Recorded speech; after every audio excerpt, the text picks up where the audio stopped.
Drama की starting में हम यहाँ पर शाओशिया को देखते हैं जो कि आराम से नाप ले रही थी, लेकिन यहाँ पर उसकी इस नींद की झपकी को तोड़ने के लिए गांव के सभी लोग आ जाते हैं जो कि चिल्लाते हुए उसके घर की ओर आ रहे थे। यहाँ पर शाओशिया देखने चली जाती है तो फिर वो लोग तो यहाँ पर एक बड़ा सा बुलडोजर भी लाए होते हैं। शाओशिया उन्हें कुछ भी करने से मना करने लग जाती है तो फिर यहाँ पर मिस्टर वांग उसे एक लेटर दिखाते हैं, कहते हैं कि तुम्हारी मास्टर का स्टैम्प एंड साइन है यहाँ पर, तो फिर हमारा हक बनता है इस पूरे के पूरे ज़मीन पर। यहाँ पर शाओशिया अपनी जादू की मदद से उस बुलडोज़र का पूरा जो डायरेक्शन होता है वो बदल ही देती है। तो फिर यहाँ पर सभी गाँव वाले लोग उस पर चिल्लाना शुरू कर देते, लेकिन शाओशिया उन्हें कुछ भी नहीं करने देती। यहाँ पर सभी लोग उसकी मैजिकल पावर से डर जाते हैं, साथ साथ वैंग भी, लेकिन वो डरपोक वैंग ऐसा एक्ट करता है जैसे कि उसे डर लग ही नहीं रहा हो। फिर वो अपने सभी साथियों को मॉरल सपोर्ट देता है एंड एक साथ वो लोग शाओई पर हमला करने लग जाते हैं। एंड यहाँ पर शाओई अपने मैजिकल पावर्स का एक बार फिर से इस्तेमाल करती है जहाँ पर वो उन सभी को गिरा डालती है। साथ साथ यहाँ पर जो वैंग के हेयर्स होते हैं वो नकली थे, वो तक निकल जाते हैं। वैंग यहाँ पर मन में सोचने लग जाता है कि सभी गाँव वालों ने कहा था ये घर हॉन्टेड है, तो कहीं यही लड़की भूत तो नहीं। तो यहाँ पर वो शाओई से उसकी आइडेंटिटी पूछने लग जाता है। शाओई बताती है कि वो अपने मास्टर की स्टूडेंट है। तो फिर यहाँ पर वैंग उस पर हंसने लग जाता है, कहता है कि तुम और मास्टर की स्टूडेंट, मैंने तुम्हें कभी यहाँ पर देखा भी नहीं है। फिर यहाँ पर शाओई को गुस्सा आता है क्योंकि वो उसका मजाक उड़ा रहा था, तो वो उसके बचे कुचे बाल भी वहाँ से निकाल देती है। और यहाँ पर वैंग बाद में रोने लग जाता है, कहता है कि तुम्हें पता है आजकल वीक कितने ज़्यादा महंगे मिल रहे, तुमने मेरे बालों को तो पूरा ख़राब कर दिया है। शाओई यहाँ पर उसे वार्निंग देती है कि अभी के अभी अगर वो यहाँ से नहीं गया तो उसके बचे कुछ जो रियल बाल है वो भी वो उड़ाकर उसे गंजा बना देगी। एंड यहाँ पर से वैंग डरते हुए भाग जाता है और तो वो भी धमकी देते हुए। फिर इसके बाद में यहाँ पर शाओई उस एग्रीमेंट को देखती है और वो उस एग्रीमेंट को देखकर गुस्से में आ जाती है और उसे पता होता है कि इस एग्रीमेंट का फेक चीज किसने बनाया होगा। फिर इसके बाद में हम यहाँ पर एक ग्रैंडपा और उसके ग्रैंडसन को देखते हैं जहाँ पर जाओ और ग्रैंडपा मिलकर लोगों से पैसे मांग रहे होते हैं एंड रोने की एक्टिंग कर रहे थे कि यहाँ पर मेरे ग्रैंडसन को हमें अर्जेंटली हॉस्पिटल में दाखिल करना होगा, इसके लिए हमें कुछ पैसों की जरूरत है। फिर यहाँ पर वो लोग अपनी बाउल में देखते तो फिर उनके पास इतने ज्यादा पैसे अभी तक जमा नहीं हो पाते।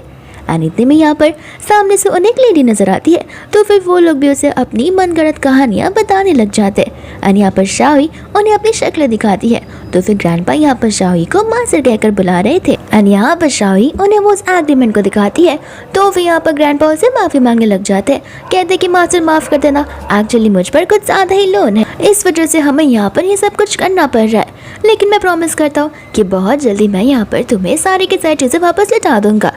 यहाँ पर शाओई से बोलने लग जाती है कि इतने क्या पैसों की जरूरत थी जहाँ पर तुम्हें मेरे घर को सेल करना पड़ रहा है। बाद में यहाँ पर ग्रैंडपा से माफ़ी मांगने लग जाते हैं। शाओई यहाँ पर उनसे रेट्स पूछती है, तो फिर ग्रैंडपा उसे 2 का फिंगर्स दिखाते हैं। शाओई को लगता है कि 2 बिलियन का लोन है, लेकिन वो तो सिर्फ 200 का होता है। शाओई कहते कोई बात नहीं, इस लोन को मैं पे कर दूंगी। एंड बाद में यहाँ पर ग्रैंडपा बहुत खुश हो जाते हैं, कहते कि जैसे मेरे पास पैसे आएंगे मैं तुम्हें तुरंत ही वापस लौटा दूंगा। दोस्तों यहाँ पर वो अपने ग्रैंडसन जाओ को शाओई को थैंक यू बोलने के लिए कहते, लेकिन यहाँ पर वो उसे थैंक यू बोलने से मना कर देता है। सा यहाँ पर गुस्से में होता है, कहता है कि वो तो आपसे भी ज़्यादा छोटी है, तो फिर यहाँ पर आप बार बार उसे मास्टर कहकर क्यों बुलाते हो, मास्टर तो उसे आपको बुलाना चाहिए। यहाँ पर जाओ के ग्रैंड पर उस पर चिल्ला देते, कहते कि अगर ये यहाँ पर नहीं होती तो फिर हम भी यहाँ पर नहीं होते, हम तो इससे भी ज़्यादा बहुत बुरे स्टेट में होते। फिर बाद में यहाँ पर सौ सोचने पड़ जाता है कि अगर शाओई यहाँ पर मेरे ग्रैंडपा को ठीक कर सकती है तो फिर यहाँ पर वो तो इजीली किसी को भी ठीक कर सकती है। एंड यहाँ पर वो उसे लेकर एक जगह चलने के लिए कहता है जहाँ पर वो लोग होते हैं अपनी साइकिल्स पर।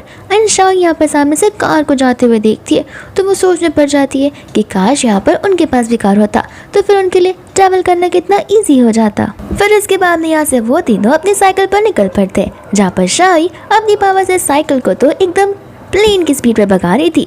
यहाँ पर तो सभी कार वाले उसकी स्पीड को देखकर शॉक हो जाते, उन्हें यकीन नहीं होता कि यहाँ पर एक साइकिल इतनी तेजी से भी जा सकती। फिर इसके बाद हम यहाँ पर हमारे मेन लीड चान को देखते हैं, जहाँ पर चान अपनी होटल रूम में पहुंचा होता है। एंड यहाँ पर उसकी मामा से कॉल करके बार बार तंग किए जा रही थी।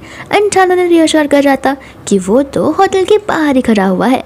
एंड इसके सामने से ही जस्ट हम शाओई को आते हुए देखते, जहाँ पर चाई को शान तब तक नहीं दिखता जब तक वो उसके करीब नहीं आती।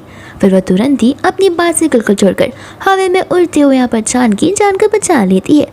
एंड चान यहाँ पर उसे थाम के बोलने लग जाता है। एंड बाद में यहाँ पर शाई अपनी गोल्डन आई से नोटिस करती है कि इस लड़के का तो लक कुछ ज़्यादा ही खराब है एंड बहुत जल्दी इसकी डेथ होने वाली है। बेचारा इतना प्रिटी फेस लेकर घूम रहा है, लेकिन इसका प्रिटी फेस ज़्यादा टाइम तक नहीं टिकने वाला। फिर यहाँ पर शाई उसे कुछ अपने स्पेल कास्ट देने लग जाती है। कहती कि देखो, मैं तुम्हें चीप रेट्स में दे सकती हूँ क्योंकि मुझे नज़र आ रहा है कि तुम्हारी जो लाइफ है कितनी ज़्यादा अनलकी है। यहाँ पर छान उसे कुछ भी लेने से मना कर देता है क्योंकि छान को यहाँ पर वो कोई स्कैमर लग रही थी। यहाँ पर शाही से अप्रोच करने की बहुत कोशिश कर रही थी ताकि यहाँ पर छान की हेल्प हो जाए, लेकिन यहाँ पर छान उसे अपना रास्ता नापने के लिए कहता है। शाही को यहाँ पर बड़ा बुरा लगता है क्योंकि वो तो सिर्फ उसके अच्छे के लिए कह रही थी। फिर इतने में यहाँ पर ग्रैंडपा और उसका सन जाओ आ जाता है। ग्रैंडपा कहते हैं कि तुमने तो यहाँ पर हमारी स्पीड रेसिंग वाली चीज़ को तो कुछ ज़्यादा ही सीरियसली ले लिया। लगता है तुम भूल रही हो कि तुम्हारे पास मैजिकल पावर से हमारे पास नहीं, और मुझ जैसे बुड्ढे का तो कुछ ध्यान रख लो। फिर इसके बाद में यहाँ पर वो लोग उसे मिस्टर चान के साथ बात करते हुए देखते हैं। यहाँ पर शाही चान के बारे में बताने लग जाती है तो फिर ग्रैंडपा से बताते हैं कि तुम्हें पता नहीं है वो कौन है। वो यहाँ पर थेसंग ग्रुप का प्रेसिडेंट है और चाइना का सबसे रिचेस्ट इंसान है और सबसे यंगेस्ट प्रेसिडेंट भी। लेकिन क्या करे, उसका लक इतना ज़्यादा अच्छा होकर भी कितना ज़्यादा अनलकी है क्योंकि इसे एक डिजीज़ हो गई है। तो फिर हमें नहीं लगता वो ज़्यादा टाइम तक जी पाएगा क्योंकि इस डिजीज़ का तो कोई क्योर ही नहीं है। यहाँ पर शाही उनसे बोलने लग जाती है कि उसके पास ढेर सारे पैसे हैं तो वो डॉक्टर्स को पैसे देकर अपने डिजीज़ को तो क्योर कर ही सकता है। लेकिन ग्रैंडपा से बताते हैं कि उसने इंटरनेशनली भी सभी डॉक्टर्स को दिखाकर देख लिया है, लेकिन किसी के भी पास इस डिजीज़ का क्योर है ही नहीं। वो तो यहाँ पर अब तक 100 बिलियन खर्च कर चुका है अपने ऊपर सिर्फ इस मेडिकल कंडीशन की वजह से। बाद में यहाँ पर शाही सोचने लग जाती है कि अगर यहाँ पर वो छान की मदद करने की कोशिश करे तो फिर तो यहाँ पर शाही के पास ढेर सारे पैसे आ जाएंगे। तो फिर उस पैसे से वो अपने टेम्पल का और अपने घर का रिकंस्ट्रक्शन भी करवा सकती है। जाओ कहते हैं कि ग्रैंडपा, यहाँ पर हम जितनी बात करेंगे उतना टाइम वेस्ट करेंगे, हमें अंदर जाकर डिशेस भी तो धोने हैं। तो फिर शाही बोलते कि तुम क्या मुझे यहाँ पर डिशेस धुलवाने के लिए लाए हो। ग्रैंडपा कहते कि अरे बेटा, तुम्हारे हाथ का तो बाएं हाथ का खेल है, तुम डिशेस कहाँ धोगी, तुम तो अपनी मैजिकल पावर्स का इस्तेमाल कर उन्हें चुटकियों में खत्म कर दोगी और देखना हमें कितने ज़्यादा पैसे मिलेंगे उसके लिए। दोस्तों यहाँ पर छान अंदर क्यों चला जाता है जहाँ पर उसे लग रहा था कि वो उसकी मॉम से मिलने के लिए आया है, लेकिन यहाँ पर शीन बैठी हुई होती है। तो वो शीन से पूछने लग जाता है कि आखिर वो यहाँ पर क्या कर रही है। शीन कहता है कि तुम्हें क्या लगता है, ऐसे भी तुम्हारी मॉम ने हमारे लिए ये डेट फिक्स की है। यहाँ पर जानू से याद दिलाता है कि मैं तुम्हें पहले भी बोल चुका हूँ कि मैं तुमसे शादी करने वाला बिल्कुल भी नहीं हूँ। और यहाँ पर शीन जानबूझकर उसे क्लोज आने लग जाती है। तभी यहाँ पर शाओ आकर शीन को धक्का मारकर गिरा देती है। एंड बाद में यहाँ पर वो उसका स्पेलिंग कास्ट उसे देने लग जाती है। कहती कि देखो, अब तक तो मैं तुमसे पैसे चार्ज कर रही थी, लेकिन अब मैं तुमसे 1 रुपया भी नहीं लूंगी, तुम इसे अपने पास फ्री में रख सकते हो। दोस्त यहाँ पर शीन को बड़ा गुस्सा आ रहा था तो वो उठकर यहाँ पर शाही के ऊपर हमला करने वाली थी, लेकिन पीछे से ग्रैंडपा दौड़ते हुए आते हैं जो कि वापस से शीन को धक्का मार देते। यहाँ पर ग्रैंडपा शाही से कह रहे होते कि प्लीज़ मेरा थोड़ा ख्याल रखो, इतनी तेज़ी से मत भागा करो, मेरा हार्ट बीट फास्ट हो जाता है इतनी तेज़ी से भागने से। फिर बाद में यहाँ पे वो छान को देखकर उसे फॉर्मली हैंडशेक करने लग जाता है, यानी कि उसे ग्रीट करता है। एंड शाही यहाँ पर उसे चिल्लाती है, कहती है कि तुम वेस्टर्न फॉर्म की यूज़ करो, यहाँ पर मैं तुम्हारी मास्टर हूँ, मैंने यहाँ पर तुम्हें ट्रेडिशनल वे में ग्रीटिंग करना सिखाया है। तो फिर यहाँ पर वो ग्रैंडपा छान से ट्रेडिशनल वे में ग्रीटिंग करने लग जाते हैं। शाही बताती है कि हम सब एक टीम है एंड तुम जो कहोगे हम तुम्हारी सारी प्रॉब्लम्स को सॉल्व कर देंगे, लेकिन यहाँ पर छान उसे मना कर देता है। तो उसे यहाँ पर शीन खड़ी होकर शाही के ऊपर चिल्लाना शुरू कर देती है। कहते कि तुम्हारी हिम्मत कैसे हुई, तुम क्या अंधी हो, बाहर खड़ी हुई मैं तुम्हें दिखी नहीं जो तुम मुझे धक्का मारकर यहाँ पर छान के सामने आ गई, आखिर तुम्हारी हिम्मत कैसी हुई। शाही यहाँ पर उसे कहने लग जाती है कि तुम्हारा मुंह जो है कुछ ज़्यादा ही गंदा है, यानी कि तुम बैड माउथ वाली लड़की हो, तुम्हें अपनी ज़बान पर कंट्रोल करना होगा, इस वजह से मैं यहाँ पर तुम्हें एक स्पेल कास्ट दे सकती हूँ, ये तुम्हारी ज़बान को कंट्रोल में रखेगा। यहाँ पर शीन उसे स्पेल कास्ट लेने से साफ साफ मना कर देती है और उसे स्कैमर करके बुलाती है। कहते कि देखो, तुम्हें तो मैं आज पुलिस के हवाले कर ही रहूँगी। शाही कहते कि देखो, तुम यहाँ पर अपने लिए ही बुरी किस्मत को इनविटेशन दे रही हो, मेरी बात मानना है तो मानो, नहीं मानना है तो मत मानो। इतने में वहाँ से एक कस्टमर जा रहा होता है जिसके गले में कुछ अटक गया था एंड वो अटकी हुई चीज यहाँ पर सीधा शीन के मुंह के अंदर चली जाती है। यहाँ पर चांद शॉक हो जाता है क्योंकि शाओई की कही हुई बात सच हो जाती है। फिर बाद में यहाँ पर शीन चोक करने लग जाती है और यहाँ पर ग्रैंडपा उसके मुंह से उस चीज को निकाल देते, जिसके बाद में वापस से शीन उस पर चिल्लाने वाली थी, लेकिन इस बार वेटर उसे टक्कर दे देता है और टक्कर खाने के चक्कर में वो नील डाउन होकर शाओई की ओर बैठ जाती है। शाही यहाँ पर से कहने लग जाती है, अरे तुम्हें मुझे थैंक यू बोलना है तो नॉर्मल भी कह सकती हो, इसमें नील डाउन करने वाली कौन सी बात है। शीन यहाँ पर उस पर चिल्लाने लग जाती है और वो सीधा चांद के पास चली जाती है, कहती कि देखो ना ये मुझे बुली कर रही है। चांद कहते कि वो कहाँ पर तुम्हें बुली कर रही है, सब कुछ तुम्हारी वजह से ही तो हो जाए। साथ साथ यहाँ पर ग्रैंडपा भी शाही की साइड ही लेते, कहते कि देखो मेरी मास्टर ने सच सच कहा है कि तुम्हारा जो मुंह है वो एकदम अनलकी है और तुम अपने मुंह से हमेशा नेगेटिव और बुरी बातें बोलती हो, तो इसलिए तुम्हें अपनी जुबान को कंट्रोल में रखना होगा। यहाँ पर शाही को गुस्सा आ जाता है। साथ साथ यहाँ पर शीन भी गुस्से में थी, लेकिन यहाँ पर चांद उसकी मदद करने से साफ साफ मना कर देता है, ये कहते हुए कि सारी गलती शीन की है। शीन यहाँ पर गुस्से में आ जाती है, कहते कि ठीक है मैं जाकर आंटी को यहाँ पर सब कुछ बता दूंगी, फिर देखना आंटी तुम्हारी कैसी खबर लेती है। एंड गुस्से में यहाँ से वो चली जाती है। यहाँ पर चांद शाही से कहने लग जाता है कि तुमने बाहर मुझसे कहा था कि तुम सारी चीज़ों का सोल्यूशन निकाल लेती हो, तो फिर क्या तुम मेरी प्रॉब्लम को भी क्योर कर सकती हो। एंड यहाँ पर शाही उसे अपना कार्ड देने लग जाती है एंड बाद में यहाँ पर चांद से अपनी डिजीज़ के बारे में बताने लग जाता है कि डॉक्टर्स के अकॉर्डिंग यहाँ पर वो 26 ईयर से ज़्यादा जी नहीं पाएगा। शावी कहते कि तुम टेंशन मत लो, हमारे पास सारे प्रॉब्लम्स का सोल्यूशन है। एंड वो अपनी गोल्डन आइज का इस्तेमाल करती है एंड यहाँ पर वो उसकी ईविल शक्तियों को बढ़ते हुए देखती है, तो फिर यहाँ पर वो उसे कुछ दिन का समय मांगती है ताकि वो वहाँ पर आकर उसे क्योर कर सके। साथ साथ वो उसे यहाँ पर पैसे के इशारे करती है। चांद कहते तुम टेंशन मत लो, जब तक मैं ठीक हो जाऊँगा तब तक तुम जितनी कीमत मांगोगी वो मैं तुम्हें पे करने के लिए रेडी हो जाऊँगा। शाही यहाँ पर खुश हो जाती है एंड यहाँ पर वो उसे जेल का पेंडेंट दे देती है, कहती कि ये मुझसे तुम्हें कम्युनिकेट करने में हेल्प करेगा, और इतना कहकर वहाँ से वो चली जाती है अपने ग्रैंडपा के साथ। दोस्तों यहाँ पर कार में बैठे शीन बहुत ज़्यादा गुस्से में आ जाती है, कहती है कि चांद सिर्फ और सिर्फ मेरा होकर रहेगा, यहाँ पर किसी भी वुमन को मैं चांद के क्लोज आने दूंगी नहीं।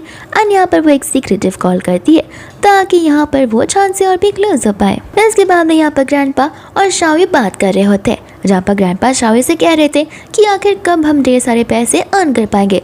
शावी कहते कि इस दुनिया में आजकल पैसे अर्न कर पाना कोई इजी काम नहीं है, लेकिन यहाँ पर ग्रैंडपा की बात से बड़ा अच्छा आइडिया होता है। तो फिर यहाँ पर वो अपने कटोरे को निकाल लेते और लोगों से बैक करना शुरू हो जाते। शावी कहते कि यही आपका मास्टरमाइंड वाला प्लान है, तो फिर इसे बंद कर दीजिए, अगर ऐसा चलता रहा तो फिर यहाँ पर हम एक दिन भी अच्छे से खा नहीं पाएंगे। भाभी यहाँ पर ग्रैंडपा को याद आता है कि तुम्हें नहीं लगता हम कुछ तो यहाँ पर भूल जाए। एंड बीच से यहाँ पर उनका ग्रैंडसन जाओ भागते हुए आ जाता है, कहता है कि आखिर तुम दोनों कहाँ पर मर गए थे, मुझे यहाँ पर होटल के 300 डिशेस वॉश करने पड़े और सारे के सारे अकेले ही, और मुझे कितनी डांट सुननी पड़ी है तुम्हें पता भी है। शाओ यहाँ पर जाओ को देखती है और उसे यहाँ पर एक मास्टरमाइंड वाला प्लान याद आ जाता है। फिर इसके बाद में हम यहाँ पर शीन को देखते हैं जो कि घर पर होती है चांद के, और वो भी उसकी मम्मा के साथ। इतने में वहाँ पर चांद आ जाता है, जहाँ पर उसकी मम्मा उसे बता रही होती है कि मुझे शीन ने बताया कि यहाँ पर तुमने शीन की होटल में हेल्प की जब शीन बुली हो रही थी। तो चांद कहते कि ऐसा कुछ भी नहीं हुआ है, ना ही कोई शीन को बुली कर रहा था और ना ही मैंने कभी शीन की हेल्प की है, और ये बात शीन की और मेरी शादी की तो मैं उसके सख्त खिलाफ हूँ, मैं यहाँ पर उसके साथ शादी करना बिल्कुल भी नहीं चाहता। आंटी यहाँ पर गुस्से में आ जाती है। दोस्तों यहाँ पर शीन चांद के पीछे एक टेल सम लगा देती है एंड यहाँ पर इस टेल सम की मदद से हम लोगों को कंट्रोल नहीं कर सकते। एंड यहाँ पर जैसा शीन उसे कहती है ठीक चांद वैसा ही करने लग जाता है। चांद खुद ब खुद यहाँ पर मन में सोच रहा था कि आखिर ये शीन के कंट्रोल में कैसे आ गया है। फिर इसके बाद में चांद यहाँ पर वही सब कहता है जो कि यहाँ पर शीन उसे कहने के लिए कहती है। तो फिर यहाँ पर चांद को समझ नहीं आ रहा था और यहाँ पर चांद के हाथ में वो जेड का पेंडेंट था। तो फिर यहाँ पर वो शाओई को समन करने लग जाता है ताकि वो यहाँ पर आकर उसकी मदद कर ले। दूसरा हम यहाँ पर शाओई को देखते जो कि ग्रैंडपा और जाओ के साथ में होती है एंड यहाँ पर वो अपनी मैजिकल पावर्स की मदद से जाओ के एप्स बना देती है और उसके मसल्स को बिल्डअप कर देती है, जहाँ पर जाओ अपनी बॉडी को देखकर खुद इम्प्रेस हो जाता है। एंड दूसरा यहाँ पर ग्रैंडपा होते हैं जिन्होंने शाओई के अकॉर्डिंग पोस्टर्स और बैनर्स बना दिए थे। यहाँ पर जाओ कहने लग जाता है कि तुम क्या यहाँ पर लोगों को मेरे साथ फोटोज खिंचवाओगी। शावी कहते कि बस फोटोज ही नहीं आगे भी और बहुत कुछ होगा। एंड यहाँ पर चिल्ला चिल्ला कर सभी गर्ल्स को बुलाने लग जाती है। जहाँ पर गर्ल्स के साथ साथ लेडीज, वुमेन्स और ग्रैंड मास भी आ जाती है। एंड यहाँ पर वो सभी लोग जाओ के ऊपर टूट जाती है। साथ साथ इनके पास में इतना ज़्यादा पैसा जमा हो गया होता है कि वो लोग उन पैसों को देखकर बहुत खुश हो जाते हैं। दोस्त हम यहाँ पर आंटी को देखते जो कि बहुत खुश हो गई थी। कहती है कि अच्छा हुआ छान, तुमने अग्री कर लिया, अब मैं यहाँ पर चैन की नींद सो पाऊंगी कि तुम दोनों अपनी लाइफ में सेटल हो सकते हो। लेकिन क्या तुम यहाँ पर शीन को लेकर श्योर हो? मन में यहाँ पर छान ना बोलता है, लेकिन शीन की टेल्सम की मदद से वो यहाँ पर हाँ बोल देता है। आंटी को तो पता होता ही नहीं है कि उनका बेचारा बेटा यहाँ पर इविल शक्तियों की कंट्रोल में है। आंटी यहाँ पर खुशी में कल के दिन में एंगेजमेंट ऑर्गेनाइज करवाने के लिए बोल देती है।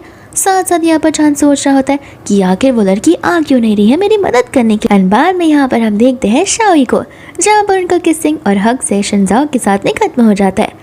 जाओ पूछता है कि आखिर हमने कितने पैसे बनना है, तो वो शाओई से बताती है 2 लाख रुपीज़। एंड इसे सुनकर तो वो शॉक ही हो जाता है। जिसके बाद में यहाँ पर ग्रैंडपा उन्हें बताते हैं कि 2 लाख रुपीज़ तो ठीक है, लेकिन अभी भी हमें यहाँ पर 990 मिलियन रुपीज़ जमा करने। जिसे सुनकर इस बार जाओ और शाओई दोनों शॉक हो जाते हैं। इसके बाद में यहाँ पर नेक्स्ट डे आ जाता है, जहाँ पर ग्रैंडपा उन्हें लेकर एक स्पेशल ओकेजन में आ जाते हैं, जहाँ पर होटल के सबसे टॉप फ्लोर पर एक एंगेजमेंट होने वाली थी। एंड यहाँ पर टेस्टी खाने होने वाले थे और शाओई यहाँ पर खाने की बहुत बड़ी फैन होती है, तो वो तीनों की तरह यहाँ पर डिलीशियस फूड रेडी करने के लिए चले जाते हैं। एंड हम वापस से इस एंगेजमेंट में आ जाते हैं, जो एंगेजमेंट होता है चान का और शीन का। यहाँ पर चान की मम्मी तो बहुत खुश होती है, कहती कि देखा फाइनली मेरी बेटी की अक्ल ठिकान में आ गई है, जहाँ पर वो शीन के साथ शादी करने के लिए रेडी हो गया है। यहाँ पर चान अपने मन में कह रहा होता है कि न जाने क्यों मेरे बोल बदल चुके हैं, यहाँ पर मैं अपनी मन की बात कह ही नहीं पा रहा हूँ, और आखिर ये शाओई कहाँ पर चली गई है और वो मेरी मदद करने के लिए कब तक आएगी। एंड बाद में यहाँ पर हम उन तीनों को देखते, जहाँ पर शाओई ग्रैंडपा से पूछ रही थी कि यहाँ पर खाना खाने पर हम कोई मुसीबत में तो नहीं आएंगे। ग्रैंडपा कहते कि तुम टेंशन मत लो, यहाँ पर ढेर सारे गेस्ट है, किसी को कुछ पता नहीं चलेगा कि आखिर हम कौन से साइड से आए हुए हैं।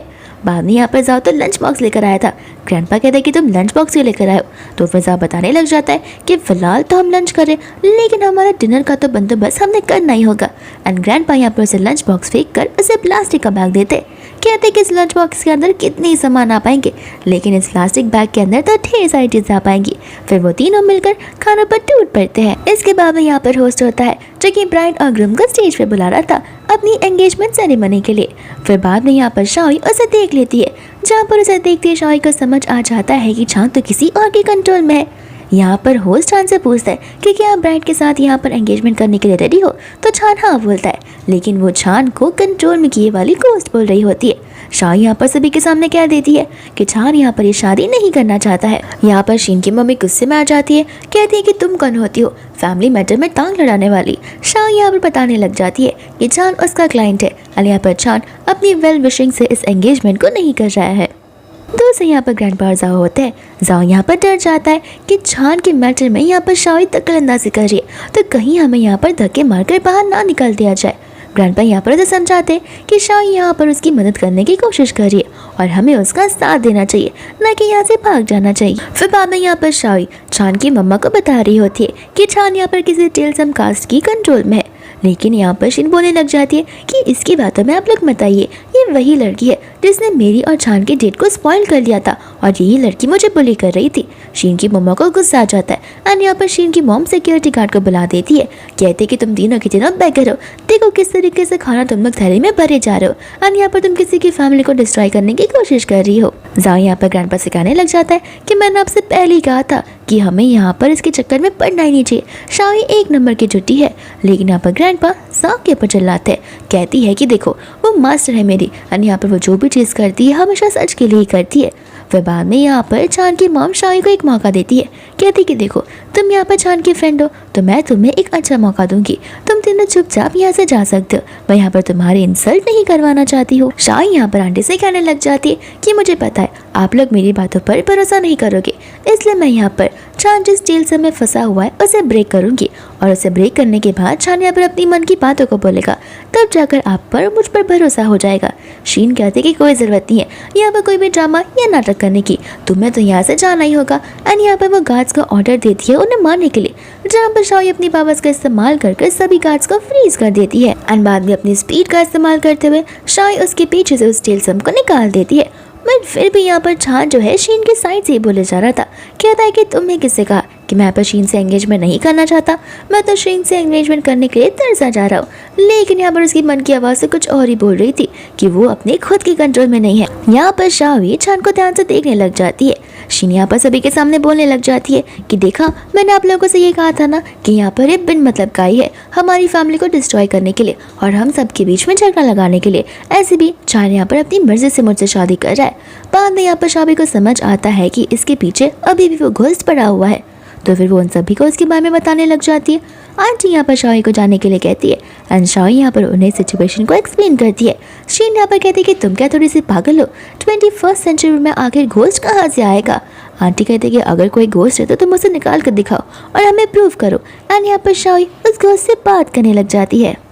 यहाँ पर वो घोस्ट चान के बाहर निकलने के लिए रेडी नहीं होता। शाओई कहते कि तुम पहले घोस्ट हो जो कि यहाँ पर मेरे कमांड का फॉलो नहीं कर रहे हो, मैं तुम्हें भी बताती हूँ। एंड यहाँ पर वो उसे खींच कर 30 फ्लोर से नीचे गिरने लग जाती है। सभी लोग यहाँ पर शॉक हो जाते। चान की मॉम तो यहाँ पर रोने लग जाती है। शीन यहाँ पर सभी से कह रही होती है कि देखना ये चान की जान को तो नहीं करी रहेगी, लेकिन यहाँ पर शाओई उसे नीचे तक नहीं लेकर जाती, वो उसे ऊपर नीचे रोलर कोस्टर राइड दे रह जाती है। जिसके बाद में जैसे यहाँ पर वो लोग अंदर की ओर आते यहाँ पर चान को और उस घोस्ट को तो उल्टी आने लग जाती है। शाओई कहते हैं कि लगता है तुम अभी भी यहाँ से नहीं जाओगे, तो फिर एक और रोलर कोस्टर राइड तो बनती है। लेकिन यहाँ पर वो घोस्ट शाओई से माफ़ी मांगते हुए तुरंत ही वहाँ से गायब हो जाता है। एंड जैसे ही वो वहाँ से गायब हो रहा था, सभी लोगों को यहाँ पर एक ब्लैक कलर का स्मोक नजर आता, जिससे सब लोग समझ जाते हैं कि उसमें सचमुच एक इविल स्पिरिट गया हुआ था। यहाँ पर चान की मॉम को समझ नहीं आ रहा होता क्या चल रहा है। एंड ग्रैंडपा यहाँ पर आंटी को सब कुछ समझाते थे, कहते कि आपको मेरी माँ से शाओई के ऊपर भरोसा पहले से कर लेना चाहिए था। बाद में यहाँ पर शाओई उस ब्लैक स्मोक को पकड़ के उस घोस्ट को बुला देती है। एंड बाद में यहाँ पर वो उससे पूछने लग जाते कि आखिर किसके कहने पर तुम ये सारे काम कर रहे हो। एंड सभी लोग यहाँ पर उस मिनी घोस्ट को देख पा रहे थे। वो घोस्ट यहाँ पर रोए जा रहा था, कह रहा था कि मुझे सचमुच नहीं पता कि आखिर मैंने किसके लिए काम किया है। मुझे यहाँ पर ऊपर से ऑर्डर मिलते जहाँ पर मुझे मजबूरी में उनके काम को करना पड़ता है ताकि यहाँ पर वो लोग मुझे पैसे दे पाए। बाद में यहाँ पर शाओई कहते कि ठीक है, तुम्हें तुम्हारे बॉस का पता नहीं, लेकिन तुम्हें उस इंसान का तो पता होगा ना जिसे तुम्हें खरीदा था, क्योंकि तुम तो उसी के हाथ में तुम्हारा डील सम था। बाद में यहाँ पर वो शीन की ओर इशारा करती है, लेकिन वो घोस्ट कुछ भी कन्फेस करने से मना कर देता है। एंड यहाँ पर शाओई चान से पैसों का इशारा करती है, जहाँ पर वो शाओई को पैसे देता है एंड शाओई वो पैसे घोस्ट को देने लग जाती है। एंड घोस्ट यहाँ पर खुशी में आकर कन्फेशन कर देता है कि शीन ही थी वो लड़की जिसने स्टील सम को लिया हुआ था। शीन यहाँ पर कहने लग जाती है कि लड़की तो झूठ बोल रही है, मैंने तो यहाँ पर कुछ भी नहीं किया है। बाद में यहाँ पर घोस्ट शीन की पोल खोलने लग जाता है, बट शीन भी यहाँ पर अपनी चीज़ों को एक्सेप्ट नहीं करती। एंड यहाँ पर शाओई ट्रूथफुल जेसन की मदद लेती है और वो यहाँ पर शीन के ऊपर स्टिक कर देती है, जिसके बाद यहाँ पर शीन सारी सच्चाई उगलवा देती है कि यहाँ पर आखिर यंग एंड रिच हैंडसम लड़के को कोई पसंद क्यों नहीं करता, और वो लड़का जो कि 1-2 सालों में मर जाएगा और उसके मर जाने के बाद यहाँ पर सारी प्रॉपर्टी मेरे नाम जो हो जाएगी। इन सारी बातों को सुनकर चान की मॉम तो शॉक ही हो जाती है। बाद में यहाँ पर शीन के मॉम डैड उस पर गुस्सा करने लग जाते हैं एंड यहाँ पर वो लोग उससे माफ़ी मांगने के लिए कहते हैं। चान की मॉम कहते कि मैंने यहाँ पर तुम पर कितना ज़्यादा ट्रस्ट किया और तुमने मेरे ट्रस्ट का ये आंसर किया। यहाँ पर बाद में शीन उनसे माफ़ी मांगती है, जहाँ पर चान गुस्सा होकर इस एंगेजमेंट को यहीं पर कैंसिल कर देता है एंड वो गार्ड्स को बुलाता है ताकि गार्ड्स यहाँ पर उसकी फैमिली को धक्के मारकर घर से बाहर निकाल दे। एंड वो लोग ठीक यहाँ पर ऐसा ही करते, वो लोग उन्हें उस हॉल में से बाहर निकाल देते हैं। फिर बाद में यहाँ पर आंटी शाओई को थैंक यू बोलने लग जाती है, साथ साथ यहाँ पर चान भी उसे थैंक यू बोलता है। शाओई कहते कि थैंक यू मत बोलो, ऐसे भी अभी तक मैंने कहाँ पर तुम्हारी मदद की है, तुम्हारी डेथ तो होने ही वाली है। फिर बाद में यहाँ पर वो लोग अभी भी उदास थे एंड शाओई यहाँ पर उसे टच करने लग जाती है, जहाँ पर चान उसके टच को मना कर देता है। बाद में यहाँ पर ग्रैंडपा शाओई को समझाने लग जाते हैं, मैं समझ सकता हूँ तुम्हारा टीन एज अब चला चुका है, तो फिर यहाँ पर तुम्हारे हार्मोनल चेंजेस भी हो रहे होंगे, लेकिन तुम टेंशन मत लो, एक बार हमारे पास पैसे आ गए तो फिर हम यहाँ पर मेल मॉडल को भी खरीद सकते हैं और तुम्हें जो करना है तुम कर सकती हो। शाओई यहाँ पर कंफ्यूज हो जाती है, फिर उसे समझ में आता है कि ग्रैंडपा आकर क्या बोलना चाह रहे हैं, तो वह यहाँ पर वो उन पर चिल्लाने लग जाती है, कहती है कि मेरे ये इरादे नहीं है, मैं तो यहाँ पर चान को टेस्ट करना चाहती हूँ, मैं तो यहाँ पर उसके इमोशंस को देखना चाहती हूँ, आखिर उसके अंदर की इवल शक्तियाँ क्या कहना चाह रही है। फिर वो अपने पावर्स का इस्तेमाल कर उसे टच करती है और अपनी गोल्डन आई से पता लगाने लग जाती है। बाद में यहाँ पर वो उसे चेक कर लेती है, जहाँ पर आंटी शाओई से पूछने लग जाती है कि आखिर मेरे बेटे को कौन सी इलनेस है। शाओई कहती है कि क्या अक्सर आपके बेटे के साथ अनलकी चीज़ें होती रहती है। आंटी कहती है कि हाँ, लोगों का हर एक समय अनलकी जाता है, लेकिन मेरे बेटे का हर एक दिन हर एक मोमेंट अनलकी जाता है। शाही यहाँ पर कहने लग जाती है कि जो ईवल शक्ति है वो बहुत ही ज़्यादा ग्रेडी है, तो इसे क्योर करने में थोड़ी मेहनत तो लग सकती है, लेकिन इसे मेरे अलावा और कोई भी नहीं क्या कर सकता है। यहाँ पर छान मन में कह रहा होता है कि उसे ग्रेट मास्टर ने कहा हुआ था कि उसका डेस्टिनाइड पर्सन ही उसकी जान को बचा सकता है, तो उसे समझ आ जाता है कि शाही उसकी डेस्टिनाइड पर्सन है। शाह यहाँ पर कहती है कि हमें अगर जल्द से जल्द रिजल्ट्स पाने होंगे तो फिर यहाँ पर चांद को हमेशा मेरे साथ ही रहना होगा, ताकि हर एक मूव पर मैं उसके अनलकी को लकी में बदल पाऊँ। आंटी यहाँ पर रेडी हो जाती है, साथ साथ जाओ और ग्रैंडपा तो बहुत खुश हो जाते हैं कि अब उन्हें बहुत बड़े विला में रहने मिलेगा। फिर इसके बाद में यहाँ पर वो सभी लोग उसके घर पर पहुँच जाते हैं, लेकिन यहाँ पर शाही उन्हें पहले ही रोक देती है, जहाँ पर शाही को घर के ऊपर से सारी की सारी ब्लैक एनर्जीज फील हो रही थी। एंड यहाँ पर वो उन सभी को इस बारे में बताने लग जाती है। एंड ये चीज़ को सुनकर खुद छान भी शौक हो जाता है, क्योंकि उसे इन सब चीज़ों के बारे में तो कुछ पता भी नहीं था। फिर बाद में यहाँ पर सभी लोग सोचने पड़ जाते हैं कि आखिर वो क्या कुछ नहीं कर सकते। एंड यहाँ पर शाह भी उन सभी को टेंशन लेने से मना कर देती है, कहती है कि कोई बात नहीं, मेरे पास बहुत अच्छा सोल्यूशन है। एंड यहाँ पर ग्रैंडपा को कहकर सारी चीज़ों का अरेंजमेंट्स करने के लिए कहती है, वो भी तुरंत ही। एंड यहाँ पर एक बड़ी सी टेम्पो आ जाती है, जहाँ पर उसमें ढेर सारे घर के सामान होते हैं। इसका मतलब ये है कि शाह यहाँ पर छान के एग्जिस्टिंग सामान से उन सभी सामानों को चेंज करवा देती है। छान यहाँ पर कुछ शौक हो जाता है, क्योंकि उसके घर के सभी एक्सपेंसिव चीजें चेंज हो रहे थे। फिर बाद में यहाँ पर वो शाही से कंफर्म करने लग जाता है कि क्या तुम पक्का श्योर हो कि इन सब चीज़ों से यहाँ पर सारी चीज़ें चेंज हो पाएंगी। वो कहते हैं कि हाँ, ईवल शक्तियाँ भागेंगी तो नहीं, लेकिन उनकी जो एनर्जीज है वो कम और वीक ज़रूर पड़ जाएंगी। फिर बाद में यहाँ पर रेडी हो जाते हैं वो लोग उस घर के अंदर प्रवेश करने के लिए। फिर इसके बाद में यहाँ पर सभी लोग तो अंदर आ जाते हैं, पर छान यहाँ पर अंदर नहीं आ पाता।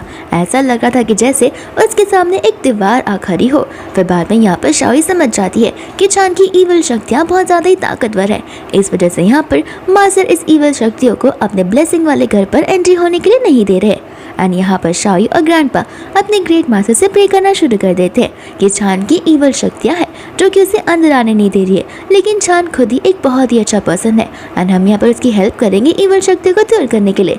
एंड यहाँ पर वैसे ऐसे अंदर आने की परमिशन मिल जाती है। छान यहाँ पर समझ जाता है कि शाही वही लड़की है जिससे उसकी डेस्टिनी लिखी गई है। फिर इसके बाद में यहाँ पर वो लोग उसके ग्रेट मास्टर के पास चले जाते हैं और वो लोग उसके लिए प्रे करने लग जाते हैं। फिर बाद में यहाँ पर शाही अपनी मैजिकल शक्तियों से एक स्टोन के स्टैम्प को खड़ा करती है। सभी लोग यहाँ पर उस स्टैम्प का पर्पस पूछने लग जाते हैं एंड शाह यहाँ पर उसे बताती है कि यहाँ पर कोई भी इविल स्पिरिट्स अंदर आने की कोशिश करेंगे तो फिर उन्हें अंदर आने की परमिशन बिल्कुल भी नहीं मिलने वाली। दोस्तों यहाँ पर ग्रैंडपा और जाओ होते हैं, जिन्होंने यहाँ पर अपने इस बिजनेस का टेम्पलेट भी बना दिया था और वो लोग यहाँ पर रास्ते पे आ जा रहे सभी लोगों को उसे दे रहे थे, लेकिन यहाँ पर कोई भी लोग उस टेम्पलेट को लेने से रेडी नहीं थे। जाओ यहाँ पर ग्रैंडपा को समझाने लग जाता है कि आजकल 21st सेंचुरी चल रही है, कोई भी आजकल पुराने ज़माने वाली चीज़ें औरतों और फॉर्चून टेलिंग में भरोसा नहीं रखता। उन्हें सभी को लग रहा होगा कि हम स्कैमर से जो कि यहाँ पर उनके पैसे ठगने के लिए आए हैं। इतने में ही ग्रैंडपा यहाँ पर छान की मम्मा को आते हुए देखते हैं। दोस्तों यहाँ पर छान की मम्मा अपने सभी फ्रेंड्स के साथ में होती है एंड यहाँ पर उसके फ्रेंड्स आंटी का मजाक उड़ाने लग जाती है, कहती है कि तुम्हारे घर को क्या हुआ, तुम्हारा मॉडर्न घर तो अब एकदम पुराने ज़माने के घर की तरफ बदल गया है। आंटी को यहाँ पर गुस्सा आ जाता है। उन्हें ये लग रहा होता है कि वो 2 दिन के लिए घर क्या नहीं आई है, छान ने तो इस घर को पूरा का पूरा ही बदल दिया है और वो गुस्से में अंदर की ओर जाने लग जाती है, जहाँ पर वो शाही को देखती है। बाबा यहाँ पर शाही उससे बताने लग जाती है कि छान यहाँ पर उसे लेकर आया है ताकि वो सारी की सारी ईवल शक्तियों को भगा सके।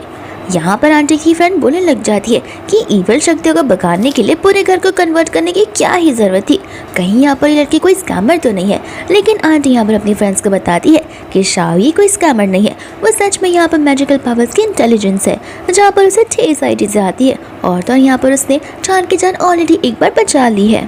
फिर इसके बाद में यहाँ पर शाही उन्हें एक बैग देने लग जाती है, कहती कि आप मेरे टेम्पल में पहले टाइम आई हो, लेकिन यहाँ पर वो आंटी उस बैग को लेने से मना कर देती है, कहते हैं कि सॉरी मैं ऐसे छोटे मोटे बैग नहीं यूज़ किया करती, मेरी डॉटर इन लॉ ने तो मुझे हॉर्मलेस का बैग ला के दिया, अब मैं इतने महंगे बैग को छोड़कर इतने सस्ते बैग को यूज़ करूंगी तो फिर इस दुनिया में मेरी रेपुटेशन क्या ही रह जाएगी। मास्टर इतने में यहाँ पर आ जाते हैं, जहाँ पर ग्रैंडपा सभी को बताने लग जाते हैं कि ये स्पेशली मेरे मास्टर ने प्यार किया है, आप इस बैग की बेइज्जती ना करें तो बेहतर होगा, इस बैग के अंदर आप दुनिया की सारी चीज़ें संभाल सकती है। आंटियों को लग रहा था कि अभी भी वो लोग यहाँ पर उसे स्कैम करने की कोशिश कर रहे हैं, क्योंकि छोटा सा बैग आखिर कितनी ही चीजें रख पाएगा। तो फिर यहाँ पर मास्टर उन्हें डेमो देने लग जाते, जहाँ पर वो चेयर को तक उठाकर उस बैग के अंदर डाल देते हैं और ये चीज़ देखकर सभी लोग शॉक हो जाते हैं। फिर सभी लोग यहाँ पर उसके सामने वो येलो कलर के टेल सम को देखते हैं और उन्हें लगता है कि ये सब कुछ उस टेल सम की वजह से हो रहा है।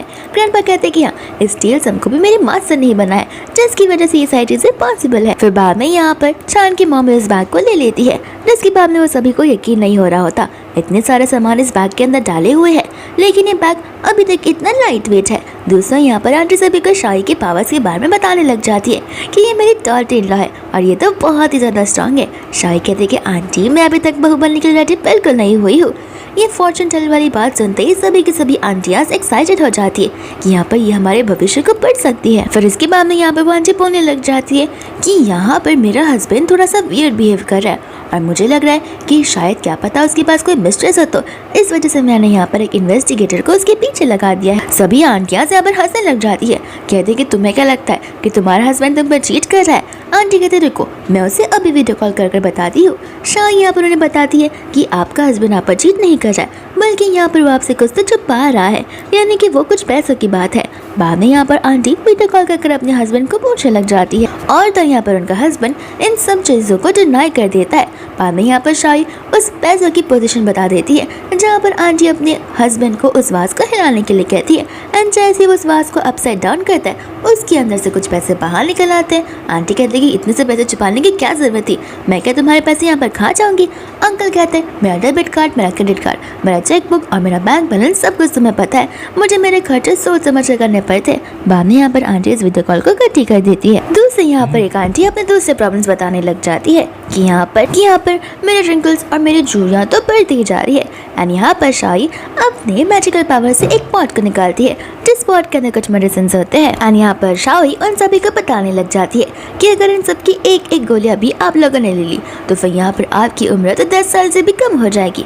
बाद में यहाँ पर वो आंटी उस पिल को फटाक से खा लेती है, जहाँ पर उसके रिंकल्स, उसके फाइन लाइन सब कुछ हट ही जाते हैं। और ये चीज़ देखकर बाकी की आंटियाँ भी शॉक हो जाती हैं। चान की मॉम तो और भी ज़्यादा खुश हो जाती है, कहते कि तुम जब तक चाहो तब तक यहाँ पर रह सकती हो, तुम तो यहाँ पर इस पूरे के पूरे विला को अपना टेम्पल भी बना सकती हो।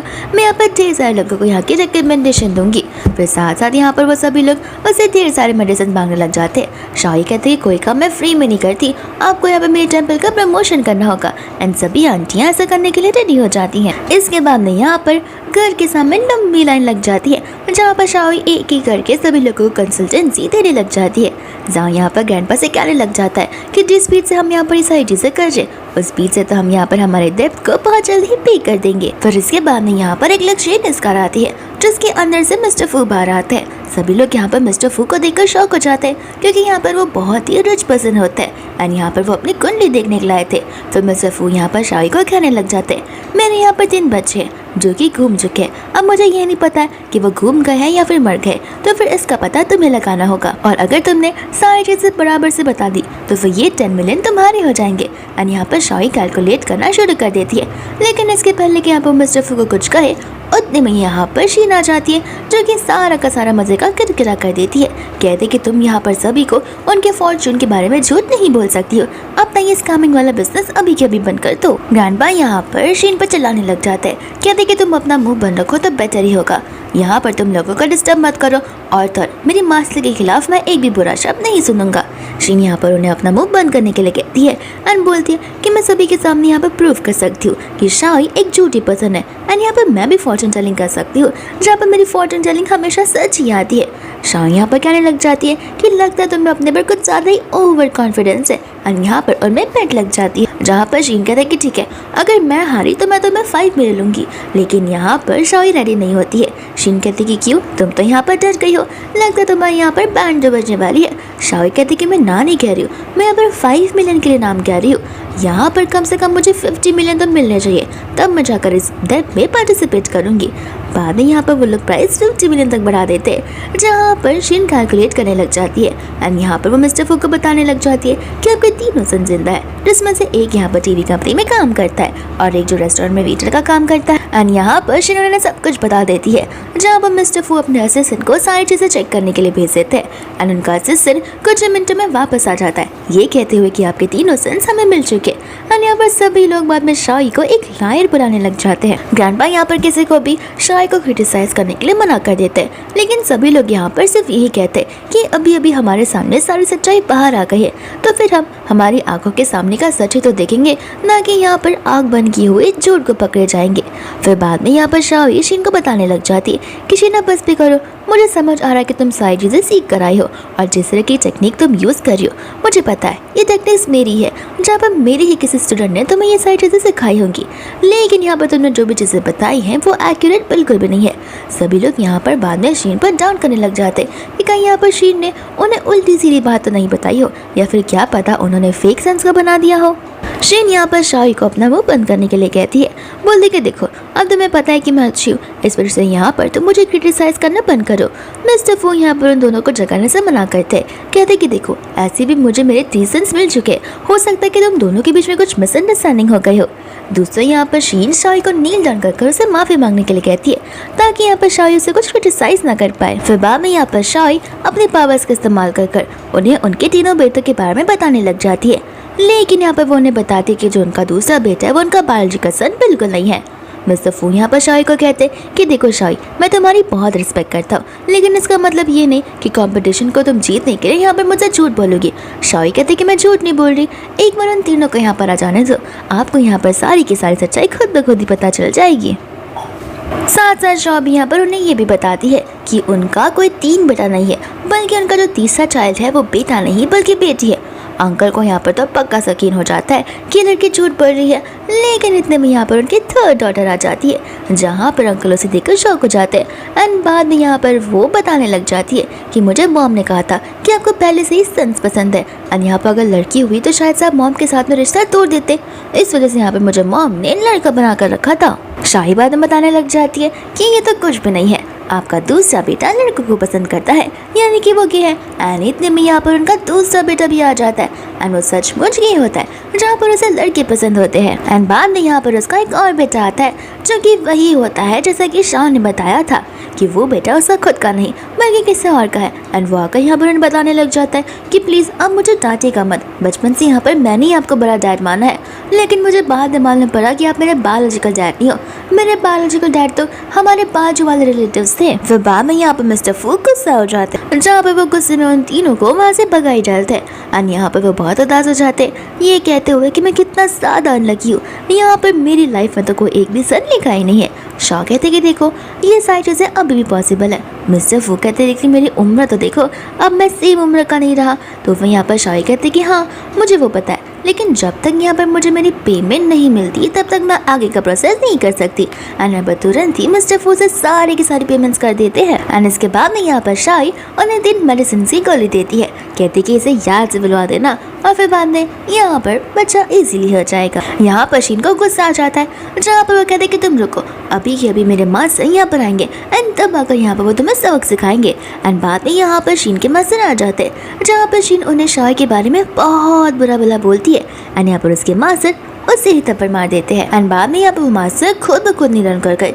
यहाँ पर शाही को ग्रेट मास्टर बुला रहे होते हैं, कहते कि माफ़ कर देना, मेरी स्टूडेंट ने आपकी बेइज्जती करने की कोशिश की है। शाही कहते कि आपकी स्टूडेंट कुछ ज़्यादा ही बेकार इंसान है, जहाँ पर वो मुझसे माफ़ी मांगने की तक रेडी नहीं है। एंड यहाँ पर उसके मास्टर शीन को डिसऑन कर देते हैं, कहते कि मैं अब इससे आगे की शिक्षा बिल्कुल नहीं देने वाला हूँ। एंड बाद में यहाँ पर सभी गार्ड शीन को लेकर वहाँ से चले जाते हैं। एंड यहाँ पर शाही उसे चिल्लाने लग जाती है, कहते कि याद रखना फ्यूचर में किसी को भी ट्रेनिंग देना तो अच्छे से देना, क्योंकि लोग यहाँ पर स्कैम करने के लिए भी आ सकते हैं और उनकी एक गलती की वजह से आगे की फैमिली को उनकी गलती का नुकसान भुगतना पड़ सकता है। फिर इसके बाद में यहाँ पर उन्हें पुराने दिन याद आ जाते हैं, जहाँ पर हमें भी पास का सीन बताया जाता है। एंड यहाँ पर शाही ढेर सारे लोगों को अपने इस पावरफुल मैजिकल ट्रिक्स की ट्रेनिंग दे रही होती है, जिसमें से सबसे ज़्यादा कमज़ोर यही मास्टर होते हैं, लेकिन शाही उन्हें बहुत स्ट्रांग बना देती है।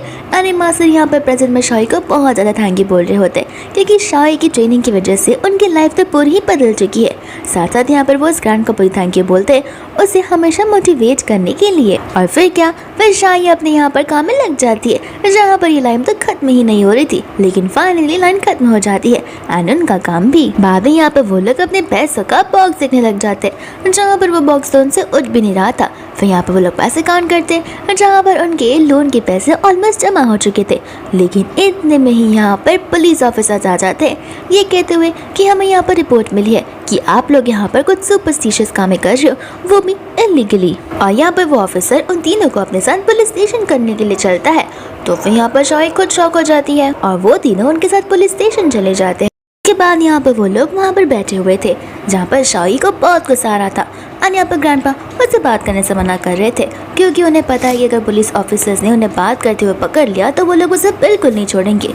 शाही यहाँ पर गुस्से में आ जाती है कि आखिर मुझे कौन यहाँ पर कैप्चर कर सकता है, मैं तो यहाँ पर ग्रेट मास्टर हूँ। एंड वो यहाँ पर एक पुलिस ऑफिसर के साथ झगड़ने लग जाती है, जहाँ पर मेन ऑफिसर आकर उन्हें अपना मुंह बंद करने के लिए कहता है। बाद में यहाँ पर वो लोग उन्हें इन्वेस्टिगेशन रूम में लेकर चले जाते हैं, जहाँ पर वो लोग उनसे ढेर सारी पूछताछ करते हैं कि तुम लोग यहाँ पर अपना सुपरस्टिशियस बिजनेस क्यों चला रहे हो और यहाँ पर ढोंग क्यों रच रहे हो, ढोंगी बनकर यहाँ पर आने की क्या ज़रूरत है, क्या तुम्हारे पास कोई डिग्री नहीं है क्या। शाही यहाँ पर कहने लग जाती है कि हम कोई ढोंगी नहीं है, हमारी तपस्या की वजह से हमें ये सारी चीज़ें आती है, तुम हमें यहाँ पर फॉल्स सुपरस्टिशन के चक्कर में अंदर नहीं कर सकते हो।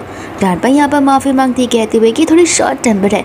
बाद में यहाँ पर उन्हें एक बैनर दिया जाता है जिसमें लिखा हुआ था कि हम फॉल्स सुपरस्टिशंस अब से नहीं फैलाएंगे, और तो और उन्हें ये बोलते हुए रिकॉर्ड भी किया हुआ था, जहाँ पर शाही बहुत गुस्से में आ जाती है। फिर बाद में यहाँ पर वो लोग बाहर निकल कर सोचने लग जाते हैं कि अब कौन सा तरीका निकालेंगे पैसे कमाने का। फिर इसके बाद में यहाँ पर वो एक स्ट्रीट को देखती है, जहाँ पर ढेर सारे लोग बैठकर फॉर्चून टेलिंग कर रहे होते। तो फिर बस क्या, वो भी वहाँ पर अपना धंधा बैठा लेती है। लेकिन यहाँ पर सभी को ये साइड से फॉल्स लग रही थी।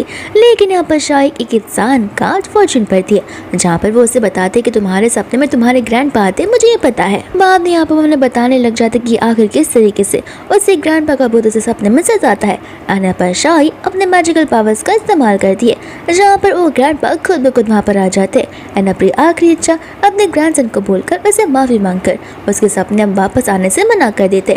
बाद में यहाँ पर उनका ग्रैंडसन बड़ा खुश हो जाता है और यहाँ पर ग्रैंडपा उसे अपना QR कोड दे देते। कहते कोई काम यहाँ पर फ्री में नहीं होता, ज़माना बदल चुका है। एंड यहाँ पर वो इंसान उन्हें ढेर सारे पैसे ट्रांसफर कर देता है। एंड यहाँ पर सभी लोग उससे इस फॉर्चून टेलिंग करवाने के लिए बहुत ज़्यादा एक्साइटेड हो जाते हैं। एंड फिर इतने में वहाँ पर पुलिस आ जाती है, तो सभी लोग भाग जाते हैं। वो पुलिस ऑफिसर्स वापस से उन्हें पकड़ लेते।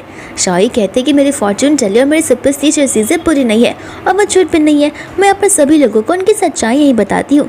यहाँ पर पुलिस ऑफिसर्स को उन पर यकीन नहीं होता। दूर से यहाँ पर शाही अपना टेल सब निकालती है एंड बाद में यहाँ पर वो उन्हें गुंजे को हेल्प करने में मदद करती है, यानी कि उसे पकड़ने में मदद करती है।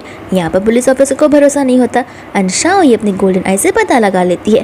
बाद में यहाँ पर पुलिस ऑफिसर उस लोकेशन पर कॉल कर उस गुंडे को पकड़ने के लिए कहता है एंड यहाँ पर ठीक वैसा ही होता है। एंड इस ऑफिसर को शक जाते कहीं शाही यहाँ पर उन गुंडों के साथ तो नहीं मिली हुई है। तो फिर यहाँ पर वो लोग उसे इन्वेस्टिगेशन रूम में मिलते हैं एंड बाद में यहाँ पर पूछताछ करने के बाद फाइनली वो गुंडा वहाँ पर पकड़ा जाता है। शाही बताती है कि ये सब कुछ इस इंसान ने नहीं बल्कि इसके अंदर की इविल स्पिरिट ने किया है, और वो लोग अभी भी यहाँ पर उस पर भरोसा नहीं कर रहे थे। तो फिर वो अपनी पावर्स का इस्तेमाल कर उस इविल स्पिरिट को बाहर निकालती है एंड तब यहाँ पर उन सभी को इस पर भरोसा हो जाता है एंड उन दोनों में यहाँ पर डील हो जाती है कि यहाँ पर शाही अभी भी लोगों को फॉर्चून टेल करेगी, लेकिन अगर उसमें एक भी चीज़ें फॉल्स निकली तो शाही को अपना बिजनेस बंद करना होगा। फिर इसके बाद में यहाँ पर आ जाता है चांद। तो वह यहाँ पर वो लोग चांद को अपनी शॉप पर सेंड करने के लिए बोलते हैं। शान यहाँ पर उन सभी को देखकर बोलने लग जाता है कि आप लोग यहाँ पर इसे शॉप नहीं बल्कि स्टॉल बुलाया करिए। और यहाँ पर स्टॉल लगाकर कुछ मतलब नहीं है, क्योंकि अक्सर लोग यहाँ पर लोगों को धोखा दे जाते हैं, तो फिर कोई भी आप पर भरोसा नहीं करेगा। फिर ग्रैंड पेरेंट्स यहाँ पर चांद से रिक्वेस्ट करते हैं, यहाँ पर चांद उन्हें उनका खुद का शॉप ओन कर देता है। एंड फिर बाद में यहाँ पर शाही उस शॉप पे से सारी इविल शक्तियों को बाहर निकालती है, साथ साथ वो अपने मिनी गोल्स को भी सेटअप करती है ताकि यहाँ पर वो लोग प्योरिटी फैला पाए। एंड फिर बाद में यहाँ पर उसका बिजनेस शुरू हो जाता है, जहाँ पर ढेर सारे लोग उससे कंसल्टेंसी लेने के लिए आए होते हैं। लेकिन इतने में यहाँ पर वो दूसरा पर्सन आ जाता है जिसका नाम सी होता है। यहाँ पर जी बड़ा गुस्से में आ गया था, क्योंकि सभी लोग उससे कंसल्टेंसी लेने के बदले यहाँ पर शाह के सामने बैठकर कंसल्टेंसी ले रहे थे। तो वह यहाँ पर वो अपने गुंडों को लेकर आ जाता है और उन्हें वहाँ से भगाने लग जाता है। एंड बाद में यहाँ पर ग्रैंडपा बोलने लग जाते हैं कि तुम तो वही फेक फॉर्चून टेलर हो ना जो लोगों को झूठ बोला करते हो। यहाँ पर जी को गुस्सा आ जाता है एंड यहाँ पर वो उन्हें वार्निंग देने लग जाता है। कहता है कि तुम यहाँ पर मेरे बिजनेस में दखल अंदाजी कर रहे हो। शाही कहती है कि झूठ बोलोगे तो ऐसा ही होगा, तुम सच सच क्यों नहीं लोगों को बता देते कि तुम यहाँ पर एक ढोंगी बाबा बनकर आए हो। यहाँ पर जी को गुस्सा आ जाता है एंड वो सभी गार्ड्स को यहाँ पर उन पर हमला करने के लिए कह देता है, लेकिन इतने में वहाँ पर छान आ जाता है जो उन सभी को रोक लेता है। बाद में यहाँ पर वो उसे उसकी आइडेंटिटी पूछने लग जाता है, तो छान अपनी आइडेंटिटी बताता है, लेकिन उसे उसकी आइडेंटिटी के बारे में कुछ पता नहीं था। छान यहाँ पर शाही को शांत रहने के लिए बोलता है, कहता तुम टेंशन मत लो, तुम घर जाकर आराम करो, बाकी चीज़ें मैं यहाँ पर हैंडल कर लूँगा। लेकिन शाही से कहती है कि तुम आराम से यहाँ पर खड़े रहो, मैं तुम्हें प्रोटेक्ट करूंगी। दूसरे सभी लोग यहाँ पर उस पर हमला करने आ रहे तो शाही अपनी मैजिकल पावर से उन सभी को बहुत ज़्यादा ही पिट कर रख देती है। फिर बाद में यहाँ पर चारों से कहने लग जाता है कि तुम तो एक अच्छा सा ब्रेक डिजर्व करती हो, तुम्हें तो वेकेशन पे जाना चाहिए। शाही कहते कि वो क्या करे, हमारे पास बस बाइसाइकिल है ना, हम उस पर कितना ही घूम पाएंगे, मेरी तो पीठ और मेरे पैर दुखने लग जाते। छान कहते कि तुम यहाँ पर टेंशन मत लो, मैंने तुम्हारे लिए 4 व्हीलर्स का बंदोबस्त कर दिया है। और यहाँ पर शाही बहुत खुश हो जाती है, जहाँ पर वो जाओ के साथ में वेकेशन पर चली जाती है। दूसरे हम यहाँ पर ग्रैंडपा को देखते जो कि स्टोर पर अकेले थे एंड यहाँ पर गुंडे आ जाते हैं उनसे उनके पैसे वसूल करने के लिए। ग्रैंडपा यहाँ पर उन्हें कुछ समय की और मोहलत मांगने लग जाते, लेकिन वो गुंडे जो है उनकी बात सुनने के लिए रेडी नहीं थे एंड यहाँ पर वो लोग तो ग्रैंडपा को एकदम कैप्चर करके रख लेते। साथ साथ यहाँ पर ग्रैंडपा के मना करने पर भी वो लोग चीज़ें तहस नहस करने की धमकियाँ देते। फिर बाद में वो लोग खुद ही ग्रैंडपा को पिट कर वहाँ से जाने लग जाते हैं। यहाँ पर शाही को इन सब चीज़ों के बारे में पता चल जाता है, तो वो अपने वेकेशन से वापस तुरंत लौट कर आ जाती है। फिर इसके बाद में यहाँ पर कुछ कस्टमर्स आ जाते हैं, जिनमें से एक का नाम यहाँ पर मिया होता है। मिया यहाँ पर जाओ को देखकर शौक हो जाती है, कहती कि तुम यहाँ पर काम करते हो। मिया के सभी फ्रेंड्स जाओ का मजाक उड़ाने लग जाते, कहते कि देखो मिया, तुम्हारा साथ जो भी छोड़ेगा वो ऐसे ही एकदम लो क्लास जगह पर काम किया करेगा। यानी कि वो लोग यहाँ पर इनडायरेक्टली जाओ को बहुत ज़्यादा क्रिटिसाइज कर रहे थे। जाओ यहाँ पर साफ साफ उन्हें कह देता है कि मुझे यहाँ पर डिस्टर्ब मत करो, बेटर होगा अगर तुम लोग यहाँ से चले जाओगे तो। फिर बाद में यहाँ पर शाही अपने गोल्डन आइज का इस्तेमाल करती है, जिसके बाद यहाँ पर उसे पता चलता है कि मिया के डैड कुछ ज़्यादा ही अमीर हो गए, बहुत ज़्यादा लॉस सहने के बाद में। मिया यहाँ पर कह रही होती है कि देखो जाओ, तुम चाहो तो यहाँ पर मेरे ड्राइवर भी बन सकते हो, लेकिन जाओ यहाँ पर मना कर देता है। तो फिर वो उसे कहते हैं कि तुम जहाँ पर इतना यहाँ अर्न करते हो उससे ज़्यादा पैसे मैं तुम्हें दूंगी।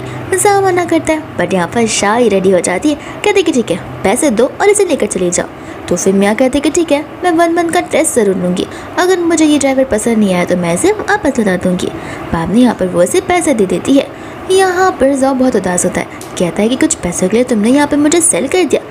तो फिर यहाँ पर शाही से याद दिलाती है कि जाओ की फैमिली एक टाइम पर बहुत रिच हुआ करती थी, लेकिन उनकी कंपनी बैंकरप्ट हो गई थी, जिस वजह से यहाँ पर उनके पास ज़्यादा पैसे बचे नहीं थे।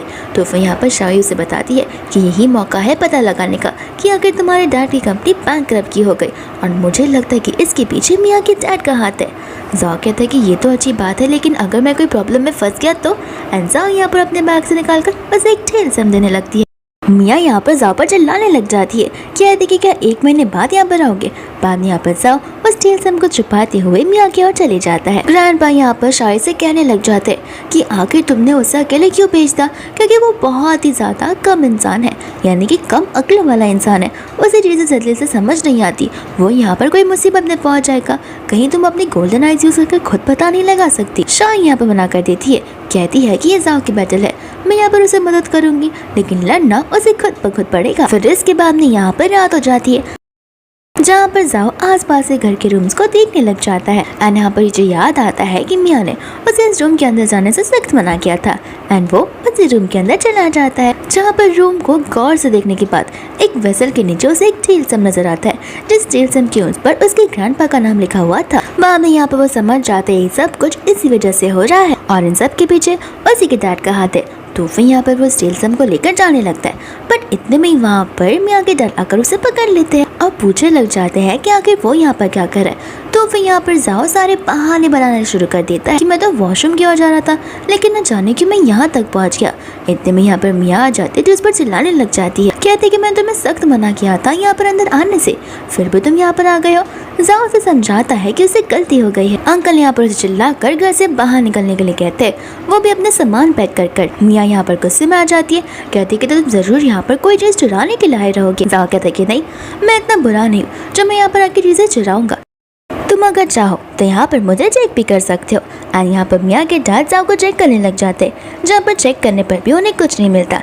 एंड यहाँ पर जाओ बहुत ज्यादा नर्वस हो जाता है। दूसरा यहाँ पर अंकल इस बाउल के नीचे उस टेल्सम को देख लेते और तो और यहाँ पर उन्हें कुछ मिसअंडरस्टैंडिंग हो गई है। फिर बाद में जाओ से कहने लग जाता है कि देखो आप लोगों को कुछ भी नहीं मिला। एंड यहाँ पर से वो बाद में धीरे धीरे जाने लग जाता है। दूसरा यहाँ पर अंकल उस टेल्सम को चेक करते हैं, जहाँ पर उन्हें समझ आता है कि टेल्सम तो वो है ही नहीं, तो वो चिल्लाकर जाओ को रुकने के लिए कहते हैं। एंड जाओ उसी समय पर तेजी की स्पीड में भागने लग जाता है। एंड भागते भागते यहाँ पर वो एक रोड पे आ जाता है। फिर हमें यहाँ पर पास का सीन बताया जाता है, जहाँ पर अंकल की आदत थी जाओ ने पीछे से बड़ी चालाकी से उस टेल्सम को बदल दिया था। बाद में यहाँ पर जाओ को हो जाता है कि वो अपने ग्रैंडपा को बचा कर ही रहेगा और तो और उनकी कंपनी को भी। लेकिन इतने में ही सामने से यहाँ पर एक कार आती है, जिस कार के अंदर यहाँ पर मिया और उसके डैड और सभी लोग होते हैं। फिर बाद में यहाँ पर जाओ डरने लग जाता है, क्योंकि इतने सारे गार्ड्स ने उसे घेर लिया था और अब वो यहाँ से बच कर नहीं जा सकता।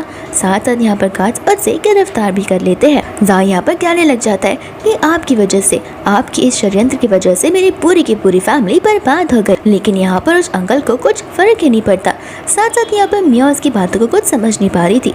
और यहाँ पर जाओ से सारी बातें बताने लग जाता है, यहाँ तक कि उस टेल्सम की भी, कि उस पर आखिर उसे ग्रैंडपा का नाम क्यों लिखा हुआ था। यहाँ पर अंकल कहने लग जाते कि देखो इस बारे में सिर्फ तुम्हें पता है, लेकिन तुम भी कल इस दुनिया में अपने सूरज को नहीं देख पाओगे। इसका मतलब ये है कि आज रात तुम्हारी आखिरी रात होगी।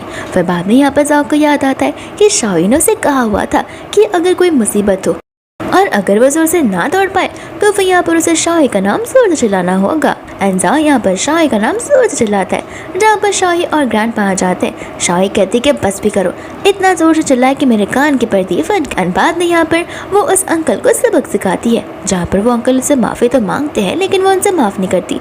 साथ साथ यहाँ पर जाओ अब शाही पर भरोसा करने लग जाता है एंड वो उससे माफ़ी भी मांगता है कि इतने टाइम से वो उस पर किसी चीज़ को लेकर ट्रस्ट नहीं कर रहा था। एंड फिलहाल के लिए ड्रामा यहीं पर खत्म हो जाता है। और अगर आपको ड्रामा का पार्ट 2 चाहिए ये जानने के लिए कि शावी क्या छान को बचा पाएगी एंड उनकी केमिस्ट्री आगे बढ़ भी पाएगी या फिर नहीं, तो इसके लिए कमेंट करना मत भूलिएगा। Thank you for watching.